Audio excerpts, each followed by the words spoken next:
سے محکمات ہے. ایک سیرت کا وہ رخ ہے جو سب کے سمجھ میں آتا ہے. ایک سیرت کا وہ رخ ہے, زندگی کا وہ رخ ہے, اخلاق کا وہ رخ ہے جو سب کو سمجھ میں آتا ہے. مسلمان بھی سمجھے, کافر بھی سمجھے, کسان بھی سمجھے, ٹیکسی ڈرائیور بھی سمجھے, سب سمجھے. مطلب کیا؟ بکری کا دودھ دوتے ہیں, سب کے سمجھ میں آتا ہے. بڑھیا کا بوجھ اٹھاتے ہیں, سب کے سمجھ میں آتا ہے. حلیمہ کی بکریاں لے کر جاتے ہیں, سب کے سمجھ میں آتا ہے. اللہ اکبر. اسی طریقے سے بھائیوں کے لیے اللہ اکبر ترک پستہ کرتے, سب کے سمجھ میں آتا ہے, وغیرہ وغیرہ. اور پھر ساری باتیں یہ ہے محکمات کی طرح. لیکن جیسے متشابہات آیتیں ہیں, یعنی عام لوگوں کی وہاں رسائی نہیں, ایسے ہی انگلی رکھتے ہیں مگر اس سے پانی کے چشمے جاری ہو جاتے ہیں. انگلی رکھتے ہیں مگر چاند کے 2 ٹکڑے ہو جاتے ہیں. انگلی رکھتے ہیں مگر سورج پلٹ کر واپس آ جاتا ہے. انگلی رکھتے ہیں, اشارہ کرے تو درخت چل کر کے آتے ہیں. اللہ اکبر. یہ وہ ہے جہاں تک سب کا دماغ کام نہیں کر سکتا, وہاں خواص لوگوں کی بات ہوتی ہے. لیکن ایک منصب اور مقام حضور کی سیرت کا حروف مقطعات کی طرح ہے. جیسے وہ سب کے سمجھ میں نہیں آ سکتی, ویسے ان کی زندگی کا ایک گوشہ ایسا بھی ہے کہ وہاں تک کسی کی رسائی نہیں ہو سکتی. جب وہ لباس بشر میں لامکاں کی سیر کرتے ہیں اور اپنی آنکھوں سے جیسا کہ اللہ نے دکھانا چاہا اللہ کا دیدار بے حجاب کرتے ہیں اور کہتے ہیں انی رأیت ربی, میں نے اپنے رب کو دیکھا.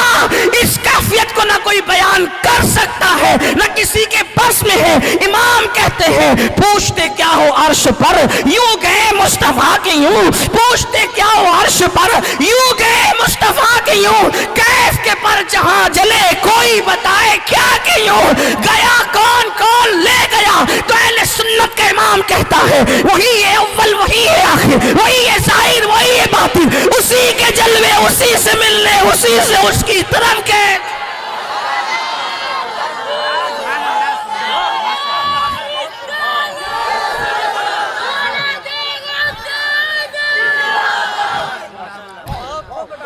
یہ بات ہے کسی کے سمجھنے اور سمجھانے کی, بلکہ میرے امام تو یہاں تک کہتے گنچے جو چٹکے تھے ماں اوہا دنا کے باغ میں.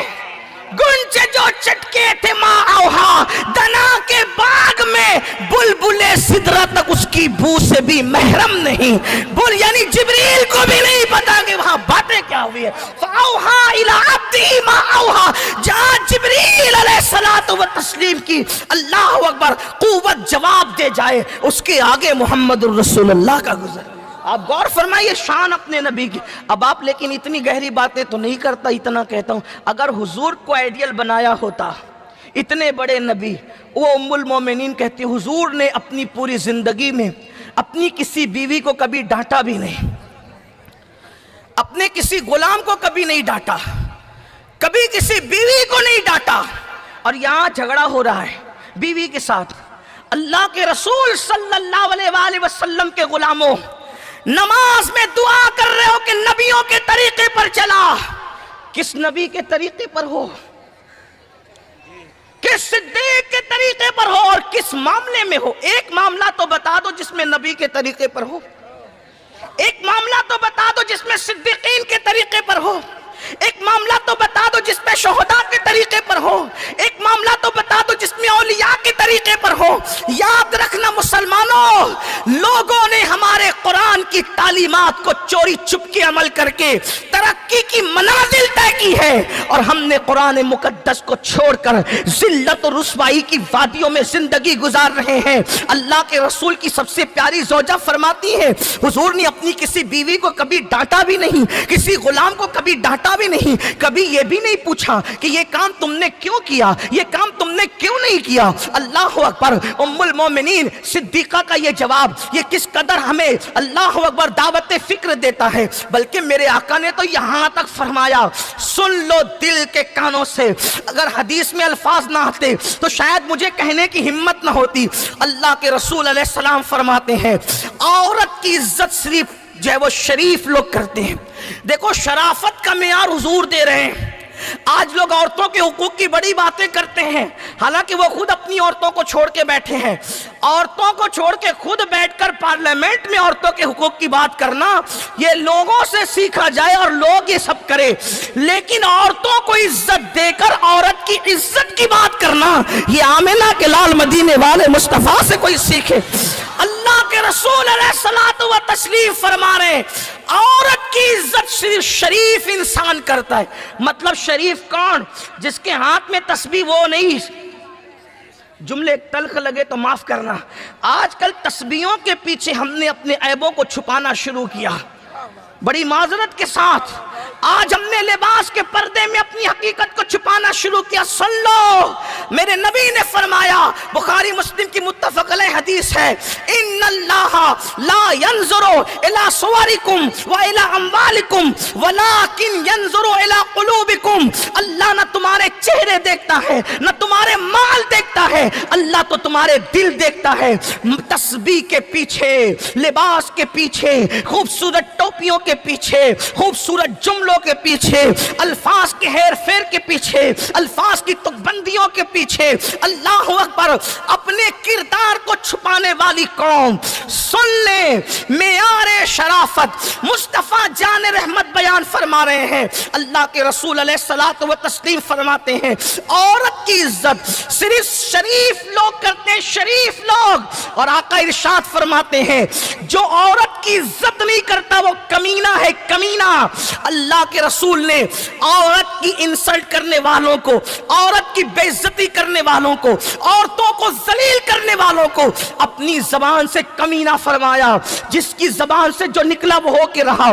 دنیا لاکھ آپ کو محترم کہے، مکرم کہے، عزیز القدر کہے، عزت دار کہے، جب جس کے صدقے میں عزتیں پیدا ہوئی ہے، ساری عزتیں جس کے قدموں کا صدقہ ہے۔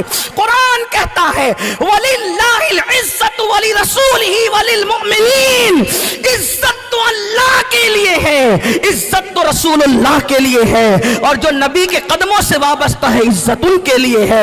وہ رسول فرما رہے ہیں زہے جن کی شان ہے زہے عزت و اطلاع محمد، ہے کسی کی اتنی عزت؟ زہے عزت و اطلاع محمد کہ ہے عرش حق زیر پائے محمد، خدا کا عرش جس کے قدموں کے نیچے ہے، یہ محمد رسول اللہ کی عزت کہ ہے عرش حق زیر پائے محمد۔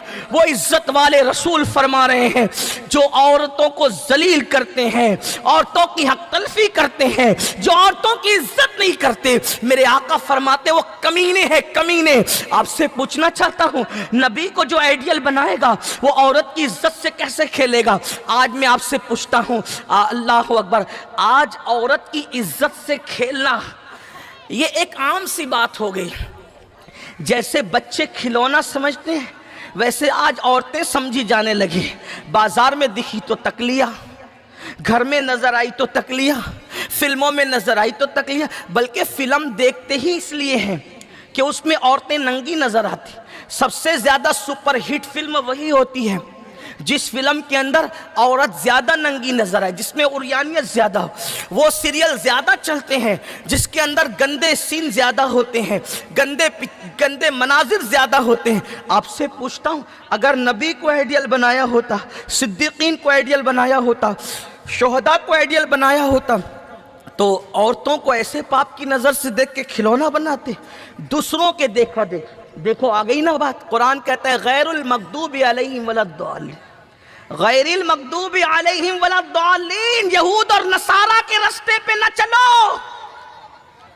عورت کو کھلونا یہودیوں نے بنایا، عورت کو کھلونا نصرانیوں نے بنایا۔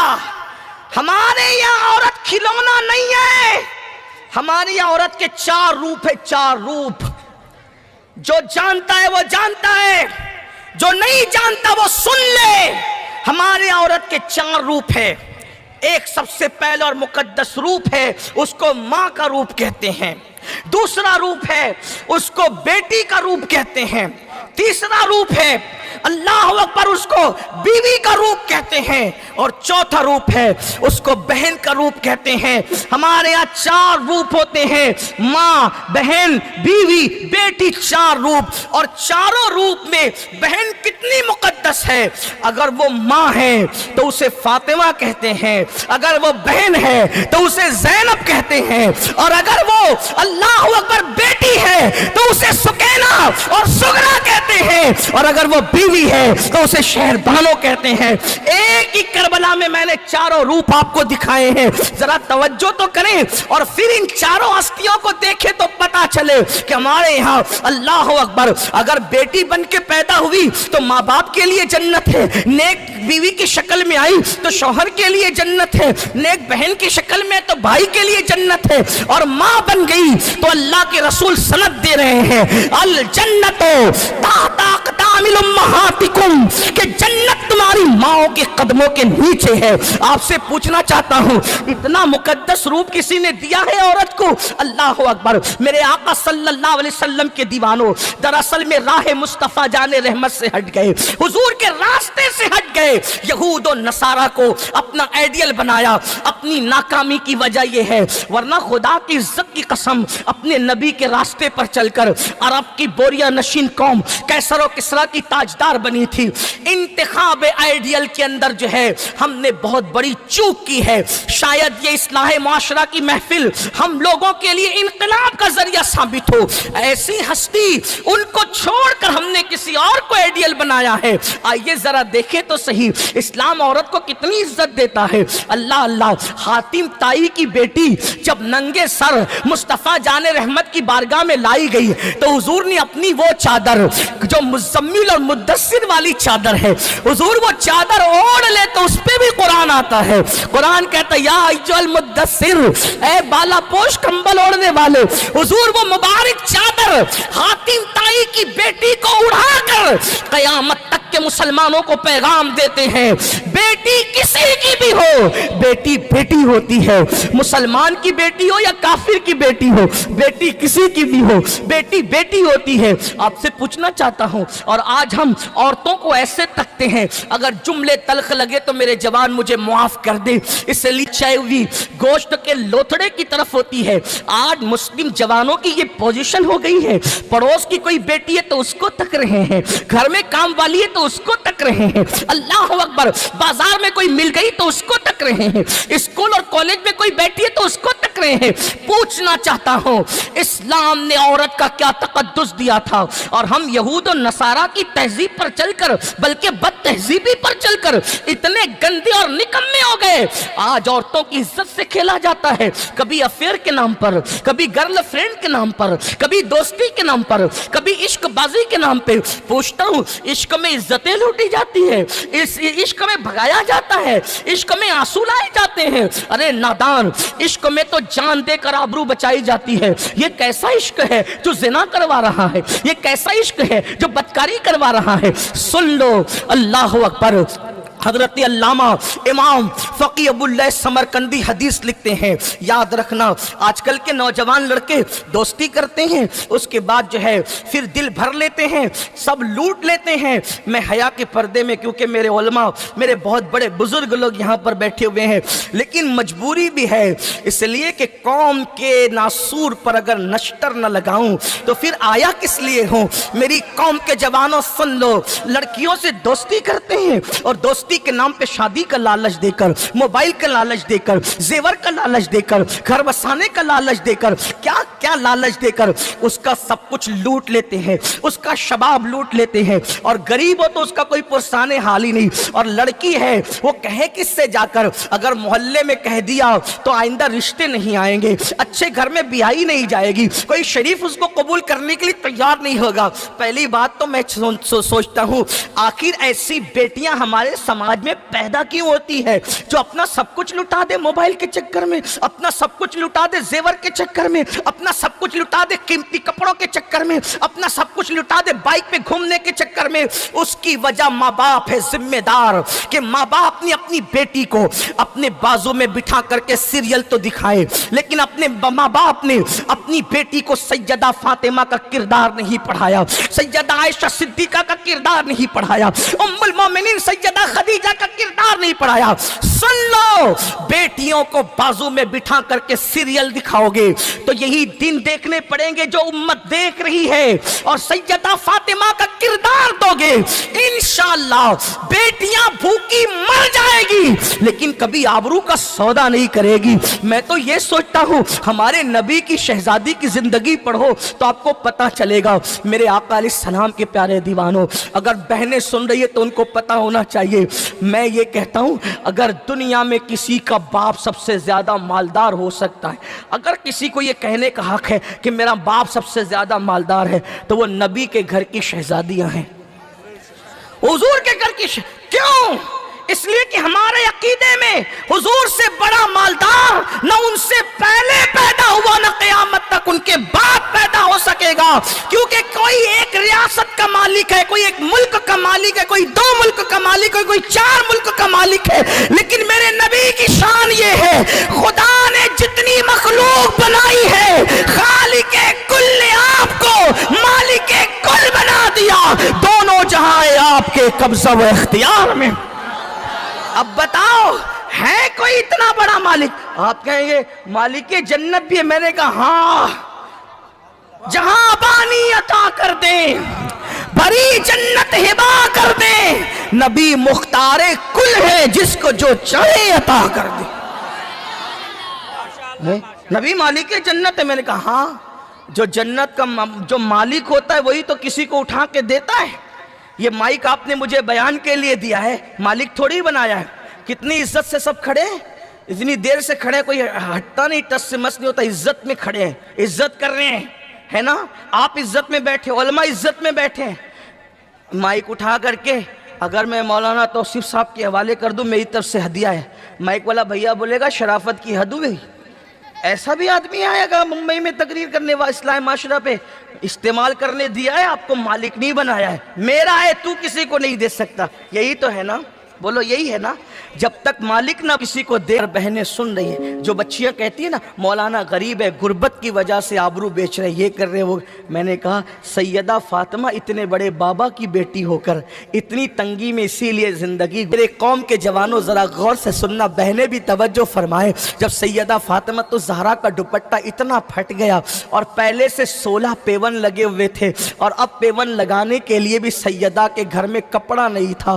اللہ اکبر، مولائے کائنات نے سیدہ سے کہا فاطمہ آپ کے بابا تو سب کو عطا کرتے، بابا سے لے آؤ، مانگ لو، کم سے کم دوپٹے کو جو وہ پیون لگانے کے لیے کپڑا ہی مانگ لو۔ سیدہ نے کہا آپ عرض کریں۔ سیدہ اپنے شوہر نامدار سید السادات خاتم الولایت مولائے کائنات اخیر رسول زوج بطول اللہ اکبر پیدر حسنین مولا مشکل کشا کے ساتھ گئی، اور پھر عرض کی بابا فاطمہ کا دوپٹہ اتنا پھٹ گیا ہے، پہلے سے 16 پیون ہے۔ میرے کریم آقا نے فرمایا فاطمہ یہ اونٹ کا چمڑا اس وقت میرے پاس ہے، لے جاؤ اسی کو دوپٹے میں باندھ لگا لو، اور اس کے بعد اونٹ کے چمڑے کو لے کر سیدہ جاتی ہیں، اور پھر اس کا پیون اونٹ کے چمڑے کا پیون اپنے دوپٹے میں لگاتی ہے اور سر پہ ڈالتی ہے۔